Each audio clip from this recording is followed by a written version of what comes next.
Howdy, folks. John Adamson, the Rehab and Documentation Guru. It's been a minute, hasn't it?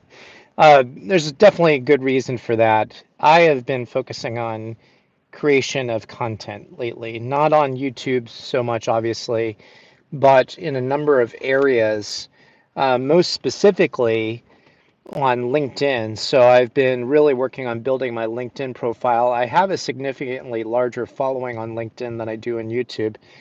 So that's been really important to me. If you're on LinkedIn, you can find me at John Adamson, the Rehab and Documentation Guru, and then it has my credentials afterwards, PT, MDiv, and GCS. So check me out there. I post almost every day on that.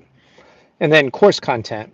I've been working extensively on creation of courses the last few months.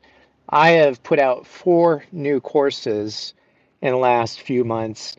Now, these are ethics courses. So I have one 2 hour ethics course, one 3 hour ethics course, a 4 hour ethics and jurisprudence course for Georgia, and then a 4 hour ethics and jurisprudence course for the state of Tennessee.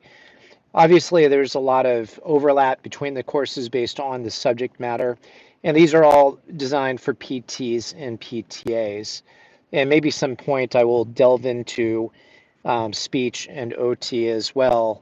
If the company, Allied Health Education, would like me to do that, I would certainly be willing to because ethics is across the board for all disciplines. Jurisprudence is just going through the laws and interpreting them.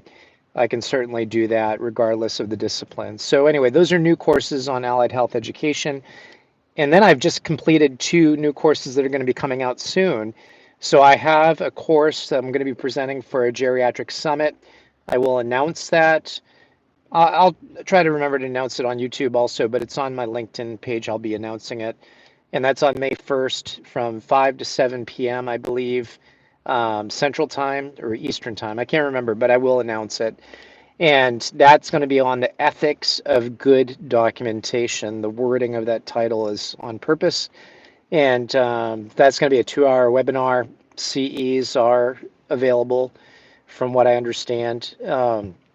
That's kind of a massive symposium. I forget how many speakers there are. I'm just happen to be one of them. And then I've got another one that'll be coming out in June through Allied Health Education on the modes of therapy intervention. So covering things like uh, group, concurrent, co-treat, and individual treatment, and when to make the decision to utilize those. And right now, I'm working on 3 other courses. So I am just like in overdrive. Pray that I keep my energy level up. The big one I'm going to try to focus on getting done first is on therapeutic activities, because that seems to be the one that people are most wanting to see, like, when do I use therapeutic activities and how do I go about documenting for therapeutic activities and things like that. So that is a focus of mine right now. I'm a little ways off on finishing that. And then after that, my focus will be on a project, which I've mentioned before. I have a project that I want to work on. I originally was going to try to do it before the end of the year. I don't know if that's going to be possible. Who knows? So anyway, that's stuff I'm working on. But let's talk about appeal letter writing. So you may know this about me. I've written a lot of appeals. I've written a lot of letters of medical necessity, mainly for years in the realm of therapy, but now in the realm of reimbursement for expensive orthopedic procedures, and most specifically a certain orthopedic procedure. And there's a good reason to have that expensive orthopedic procedure for many patients. So the medical necessity of this intervention, I'm trying to help establish in a letter. And so I want to talk about how I go about any letter. And this is more of a evolution of how I've approached any letters of medical necessity or appeals. And I suggest it as a template for how you might want to approach any letters of medical necessity or appeal. So 3 things, 3 main areas you're going to focus on. One is simply evidence-based practice. 2 is going to be focused on ethics. And then finally, 3 is going to be focused on the social governance statements of insurance companies. So let's start with evidence-based practice. How is EBP, or evidence-based practice, established? Well, it's established by three legs of a stool. I'm going to use the stool rather than the pillars. Three legs of a stool. So if you have a three-legged stool, you can sit on it and you won't collapse. If one of those legs is missing, unless you have like incredibly good balance, you're probably going to fall to the floor. It's not going to support. So in order to establish medical necessity and evidence-based practice approach, you really do need all three legs. So when you submit a claim and a reviewer looks at your claim against the policy that's been developed on that intervention for that diagnosis, all the reviewer is seeing is one of those legs evidenced in the policy. Now, what is that leg? That leg happens to be research, best available evidence that this is a safe and effective treatment. So insurers come up with policies for this is why you do this intervention, and they say it is on best available research practice. The fact of the matter is, it's not often. It's not necessarily the best available. Now, they might have some good research data, and when you look at a policy that lists at the end of it all the research that they've utilized, it might be pages, and you look at that and you go, wow, they've got really good support. But then you might start looking at it more closely and saying, wow, this study's a few years old. Oh, this one's even older. And then you see that there's maybe a focus, a bias, a confirmation bias that they don't want to pay for this, so they've utilized all these negative studies. And so one of the things you do want to make sure you do is not rely just on the evidence provided by the policy, because chances are they've left out a whole lot of evidence. So the first leg of the stool for evidence-based practice is best available research. So make sure you find that. And if you are writing appeal letters, it's very easy these days to find best practice standards. You've got the APTA, AOTA, and ASHA who have their own publications, but if you don't belong to them, you can find a whole lot of research just through doing Google Scholar searches. You can also go to PubMed. And so just do a quick literature search. And if you are in a niche market where let's say you're writing appeals or letters of medical necessity for a certain cohort of patient, orthopedics, neuro, cardiology, whatever it might be, you can set up alerts through Google Scholar to send you articles about certain keywords. This is not a tutorial about that, but I have it set up in my realm, which is primarily orthopedic surgery. So have those sent to you. And what you will find is you'll become more and more adept at determining, based on a policy, whether they are using the best and most recent available research in that area. Also looking at levels of evidence. And I'm not going to go into that in detail. There's lots of videos on YouTube about that. But 4 levels of evidence are used. Level 1, the highest, down to level 4. Excuse me. Some of their studies they use in these policies may be level 4 evidence, and you might have some better levels of evidence. So in your appeal letter, you want to make sure that you are writing according to best standards of practice that will be included in part in the policy of the payor, but don't rely on that only. So that's one leg.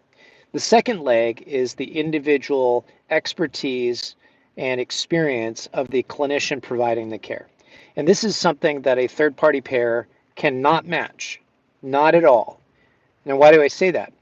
Only you, treating the patient, or the clinician you're writing an appeal letter or letter of medical necessity for, saw that patient. So they have a firsthand knowledge that cannot be approached by an outside entity just reviewing the paperwork. Now, you as a clinician, or they as a clinician, need to put on paper their experience and expertise in good, solid, cogent arguments.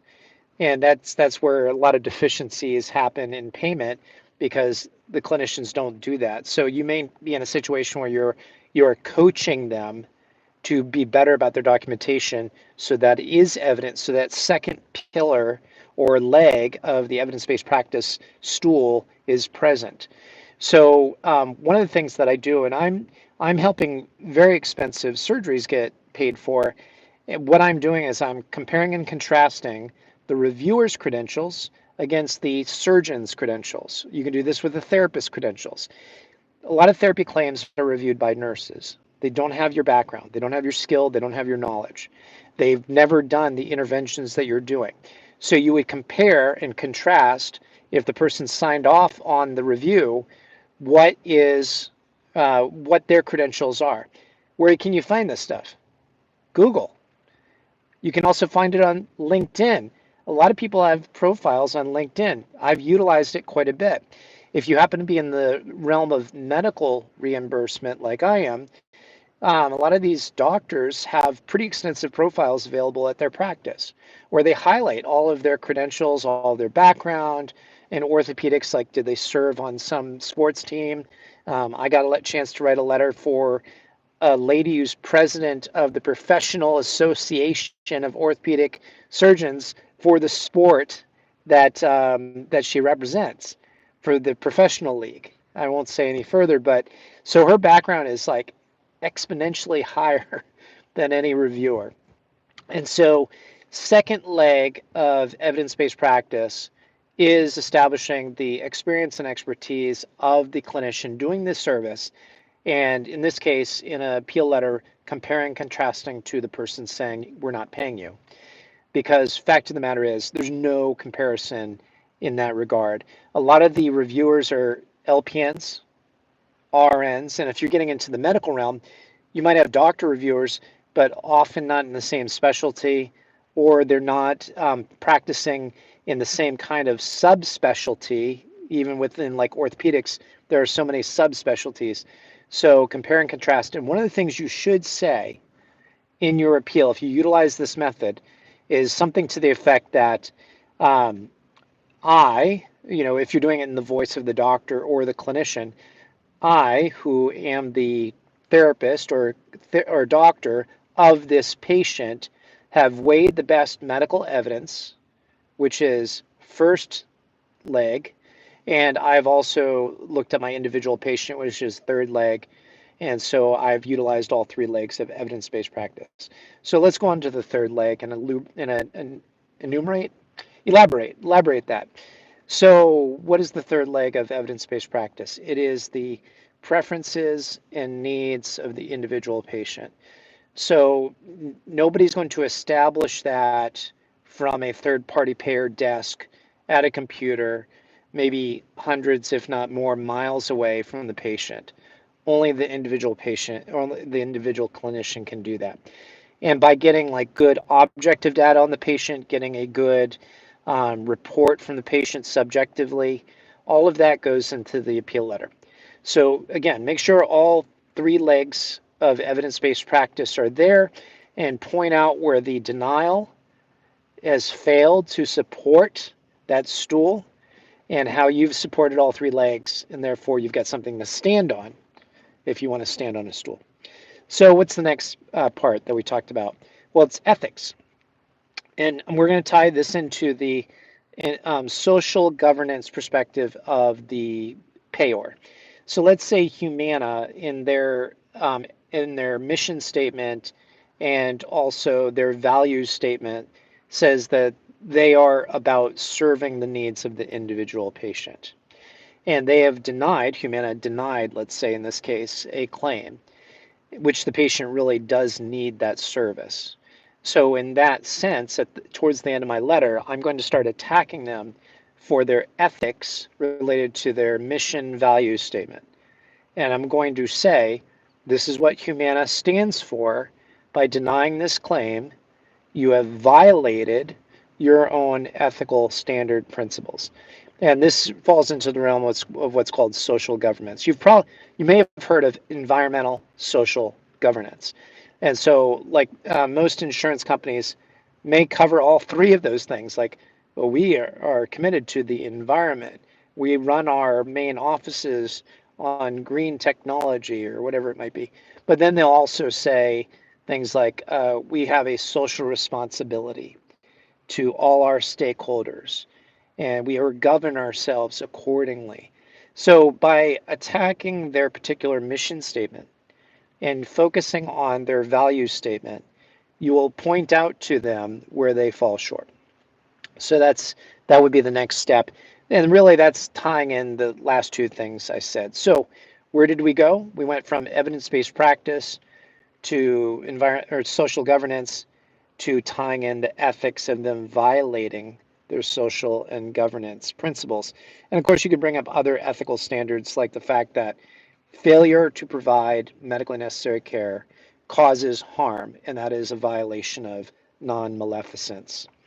So anyway, I hope you found that helpful. Like I said, I'm cranking out the material right now. A lot of stuff coming down the pike. Thank you so much for sticking with me. I know I've been kind of delinquent on the YouTube channel, but again, check me out on LinkedIn. LinkedIn, John Adamson, PT, MDiv, GCS, the Rehab and Documentation Guru. You should be able to find me easily, and follow me there because I am posting a lot. And if you did like this video, please remember to like. I am working hard to build up my content in this area. And also remember, I am available for hire. And I am starting to adopt a model where if you get covered, I get paid rather than just paying me for, writing letters of medical necessity and appeals. So, because my goal is to get you covered. Now, I will tell you this, I can't get really bad documentation covered. So hopefully you've watched my other videos on how to document well, how to document medical necessity. Hopefully you've taken some of my courses about that. And if you have documentation like that, but you still get denied, there are ways to fight that. Anyway, hope you're doing well. Thanks for joining me on a Friday night. Take care and God bless.